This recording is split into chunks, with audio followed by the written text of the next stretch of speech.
जय महादेव, जय माँ तारा। किसी साधक ने पूछा कि महाराज जी नाग कन्या क्या होती है, नाग कन्या के बारे में आप हमें बताइए। तो देखिए मैं बहुत आपसे कहूँगा कि नाग कन्या एक उपविद्या है और उपविद्याओं से दूर रहना चाहिए। पहली बात, नाग कन्या जैसा कि शास्त्रों में वर्णन है, नाग कन्याओं के 8 स्वरूप होते हैं, जिसमें से 5 स्वरूप सबसे भयावह और खतरनाक होते हैं। मैं कहता हूँ उनको तो कभी छेड़ना ही नहीं चाहिए। 3 जो स्वरूप होते हैं उनको कभी कभी कोशिश कर लेनी चाहिए साधना की, लेकिन मैं कहता हूँ कि नहीं, आप उच्च कोटि की साधना ही करें, निम्न कोटि की साधना ना करें। मैं आपको पहली राय यही दूंगा। तो 5 प्रकार की जो नाग कन्याएं होती हैं, अलग अलग होती हैं। उनका ये भाव होता है कि वो आती हैं अपने साधक के पास, प्रसन्न होती हैं और पत्नी के स्वरूप में वो रहती हैं और आती हैं, उसके साथ सहवास संभोग सेक्स करती हैं और उसके बाद में वो उन्हें कुछ धन प्रदान करके जाती हैं।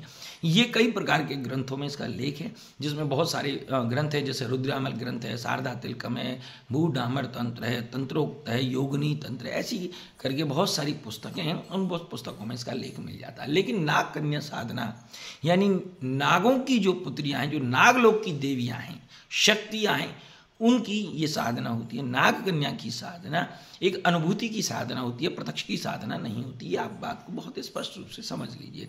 इसमें यही होता है, वो व्यक्ति के पास आती है, स्वप्न के माध्यम से आती है, आभास ऐसा कराएगी कि वो प्रत्यक्ष है, लेकिन नहीं होता। लेकिन मैं ये भी नहीं कहूँगा प्रत्यक्ष, क्योंकि नाग कन्या को मैंने देखा है कई साधकों के साथ में हमने देखा है, अघोरियों के साथ में भी देखा है, क्योंकि मेरा बहुत अच्छा अनुभव रहा है।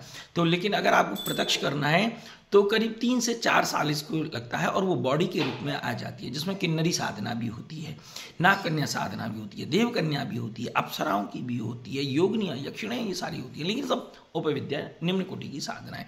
तो अगर आप ये साधनाएं कर रहे हैं और आप मालामाल होने की चक्कर में हैं, तो आपको मैं कहूँगा आप उच्च कोटि की साधना करें। फिर भी अगर आपकी इच्छा है तो 8 प्रकार की नाग कन्या हैं, जिसमें से आपको 5 प्रकार की नाग कन्या को नहीं छेड़ना चाहिए। 3 जो नाग कन्या हैं उनमें से आपके बचने के चांस रहते हैं, आप बच सकते हैं, उनकी आप बलि साधना कर सकते हैं। जो आपको माता और बहन के रूप में करनी होती है उसी रूप में आप करें। लेकिन बड़ा कठिन रहता है, इसका नियम बहुत कठिन ये सारा मसला है। ठीक है, तो आप सबसे मैं यही निवेदन करूँगा, आप देखिए, समझिए, सोच समझ करके साधना करें। जय महादेव, जय माता।